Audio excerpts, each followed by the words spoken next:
بسم اللہ الرحمن الرحیم۔ الحمد للہ رب العالمین، والصلاة والسلام علی سید المرسلین و خاتم النبیین، اما بعد۔ صحیح بخاری باب کتاب مواقیت الصلاۃ، حدیث نمبر 585۔ اردو ترجمہ۔ اس بارے میں کہ سورج چھپنے سے پہلے قصد کر کے نماز نہ پڑھے۔ ہم سے عبداللہ بن یوسف تنیسی نے بیان کیا کہ کہا ہمیں امام مالک نے نافع سے خبر دی، انہوں نے ابن عمر رضی اللہ عنہ سے کہ رسول اللہ صلی اللہ علیہ وسلم نے فرمایا، کوئی تم میں سے انتظار میں نہ بیٹھا رہے کہ سورج طلوع ہوتے ہی نماز کے لیے کھڑا ہو جائے، اسی طرح سورج کے ڈوبنے کے انتظار میں بھی نہ رہنا چاہیے۔ حدیث نمبر 586۔ اردو ترجمہ۔ ہم سے عبدالعزیز بن عبداللہ نے بیان کیا، انہوں نے کہا ہم سے ابراہیم بن سعد نے بیان کیا، انہوں نے صالح سے یہ حدیث بیان کی، انہوں نے ابن شہاب سے انہوں نے کہا مجھے عطا بن یزید جندئی لیسی نے بیان کیا کہ انہوں نے حضرت ابو سعید خدری رضی اللہ عنہ سے سنا، انہوں نے فرمایا کہ میں نے نبی کریم صلی اللہ علیہ وسلم سے سنا، آپ فرما رہے تھے کہ فجر کی نماز کے بعد کوئی نماز سورج کے بلند ہونے تک نہ پڑھی جائے، اسی طرح عصر کی نماز کے بعد سورج ڈوبنے تک کوئی نماز نہ پڑھی جائے۔ حدیث نمبر 587۔ اردو ترجمہ۔ ہم سے محمد بن ابان نے بیان کیا، کہا کہ ہم سے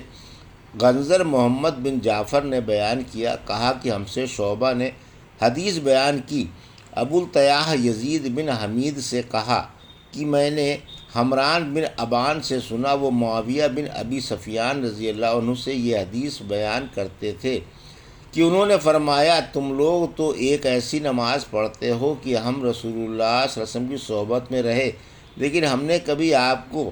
وہ نماز پڑھتے نہیں دیکھا، بلکہ آپ نے تو اس سے منع فرمایا تھا۔ حضرت معاویہ رضی اللہ عنہ کی مراد عصر کے بعد 2 رکعتوں سے تھی، جسے آپ کے زمانے میں بعض لوگ پڑھتے تھے۔ حدیث نمبر 588۔ اردو ترجمہ۔ ہم سے محمد بن سلام نے بیان کیا، انہوں نے کہا کہ ہم سے عبدہ نے بیان کیا، انہوں نے عبید اللہ سے خبر دی، انہوں نے خبیب سے، انہوں نے حفص بن عاصم سے، انہوں نے حضرت ابو ہریرہ رضی اللہ عنہ سے کہ نبی کریم صلی اللہ علیہ وسلم نے 2 وقت نماز پڑھنے سے منع فرمایا، نماز فجر کے بعد سورج نکلنے تک اور نماز عصر کے بعد سورج ڈوبنے تک۔ حدیث نمبر 589۔ اردو ترجمہ۔ اس شخص کی دلیل جس نے فقط عصر اور فجر کے بعد نماز کو مکروہ رکھا، اس کو حضرت ابن عمر، ابو سعید اور ابو ہریرہ رضی اللہ عنہ نے بیان کیا۔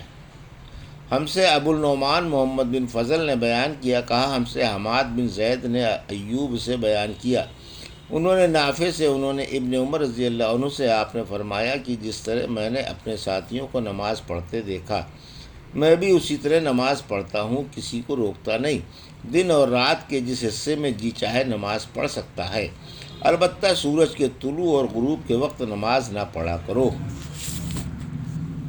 حدیث نمبر 590۔ اردو ترجمہ۔ عصر کے بعد قضا نمازیں یا اس کے مانند مثلاً جنازے کی نماز وغیرہ پڑھنا۔ ابو عبداللہ کہتے ہیں کہ قریب نے حضرت ام سلمہ رضی اللہ عنہ کے واسطے سے بیان کیا کہ نبی کریم صلی اللہ علیہ وسلم نے عصر کے بعد 2 رکعت پڑھیں، پھر فرمایا کہ بنو عبد القیس کے وفد سے گفتگو کی وجہ سے ظہر کی 2 رکعتیں نہیں پڑھا سکا تھا۔ ہم نے ابو نعیم فضل بن وکین سے بیان کیا، کہا ہم سے عبد الواحد بن ایمن نے بیان کیا، کہا مجھ سے میرے باپ ایمن نے حدیث بیان کی کہ انہوں نے عائشہ رضی اللہ عنہا سے سنا، آپ نے فرمایا خدا کی قسم جس نے رسول اللہ صلی اللہ علیہ وسلم کو اپنے یہاں بلا لیا، آپ صلی اللہ علیہ وسلم نے عصر کے بعد کی 2 رکعت کو کبھی ترک نہیں فرمایا، یہاں تک کہ آپ اللہ پاک سے جا ملے، اور آپ کو وفات سے پہلے نماز پڑھنے میں بڑی دشواری پیش آتی تھی، پھر اکثر آپ بیٹھ کر نماز ادا فرمایا کرتے تھے، اگرچہ نبی کریم صلی اللہ علیہ وسلم انہیں پوری پابندی کے ساتھ پڑھتے تھے،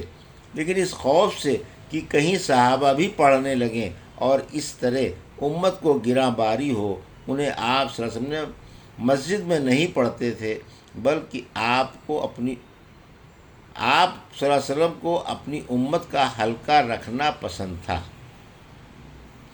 حدیث نمبر 591 اردو ترجمہ۔ ہم سے مسدد بن مسرحد نے بیان کیا، کہا ہم سے یحییٰ قطان نے بیان کیا، کہا ہم سے حشام بن عروہ نے بیان کیا، کہا کہ مجھے میرے باپ عروہ نے خبر دی، کہا کہ عائشہ رضی اللہ عنہا نے فرمایا، میرے بھانجے نبی کریم صلی اللہ علیہ وسلم نے عصر کے بعد کی 2 رکعات میرے یہاں کبھی ترک نہیں کی۔ حدیث نمبر 592 ہم سے موسیٰ بن اسماعیل نے بیان کیا، کہا ہم سے عبد الواحد بن زیاد نے بیان کیا، کہا ہم سے شیبانی نے بیان کیا، کہا ہم سے عبد الرحمن بن اسود نے بیان کیا، انہوں نے اپنے باپ سے، انہوں نے حضرت عائشہ رضی اللہ عنہا سے بیان کہ آپ صلی اللہ علیہ وسلم نے فرمایا 2 رکعتوں کو رسول اللہ آپ نے فرمایا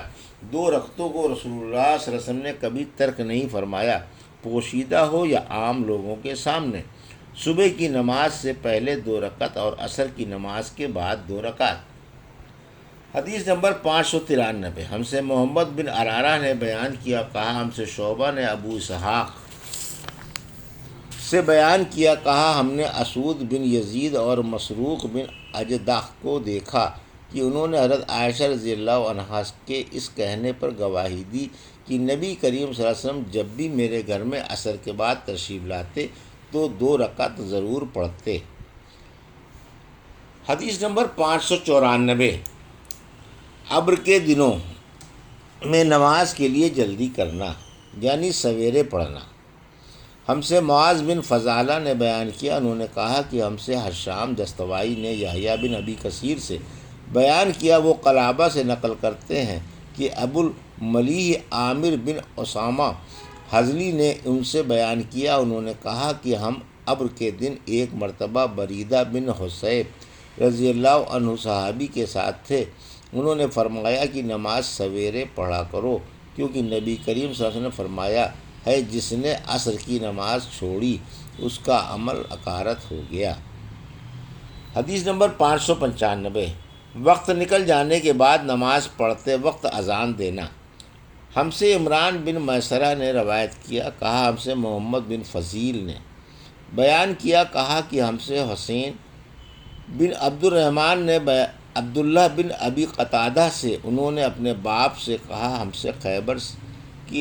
خیبر سے لوٹ کر نبی کریم صلی اللہ علیہ وسلم کے ساتھ رات میں سفر کر رہے تھے، کسی نے کہا کہ یا رسول اللہ صلی اللہ علیہ وسلم آپ اب پڑاؤ ڈال دیتے تو بہتر ہوتا۔ آپ صلی اللہ علیہ وسلم نے فرمایا کہ مجھے ڈر ہے کہیں نماز کے وقت بھی تم سوتے نہ رہ جاؤ۔ اس پر حضرت بلال رضی اللہ عنہ بولے کہ میں آپ سب لوگوں کو جگا دوں گا، چنانچہ سب لوگ لیٹ گئے اور حضرت بلال رضی اللہ عنہ بھی اپنی پیٹھ کجاوا سے لگا لی اور ان کی بھی آنکھ لگ گئی، اور جب نبی کریم صلی اللہ علیہ وسلم بیدار ہوئے تو سورج کے اوپر کا حصہ نکل چکا تھا۔ آپ نے فرمایا بلال تو نے کیا کہا تھا؟ وہ بولے آج جیسی نیند مجھے کبھی نہیں آئی۔ پھر رسول کریم صلی اللہ علیہ وسلم نے فرمایا کہ اللہ تعالیٰ تمہاری ارواح کو جب چاہتا ہے قبض کر لیتا ہے اور جس وقت چاہتا ہے واپس کر دیتا ہے۔ اے بلال اٹھ اور اذان دے۔ پھر آپ صلی اللہ علیہ وسلم نے وضو کیا اور جب سورج بلند ہو کر روشن ہو گیا تو آپ صلی اللہ علیہ وسلم کھڑے ہوئے اور نماز پڑھائی۔ یہ تھی صحیح بخاری باب کتاب المواقیت الصلاۃ کی حدیث نمبر 585 سے 595 کا اردو ترجمہ جو ابھی آپ نے سماعت فرمایا۔ اللہ سے دعا ہے کہ اللہ ہمیں ان حدیثوں کی صحیح سمجھ عطا فرما اور ان پر عمل کرنے کی توفیق عطا فرما، آمین یا رب العالمین۔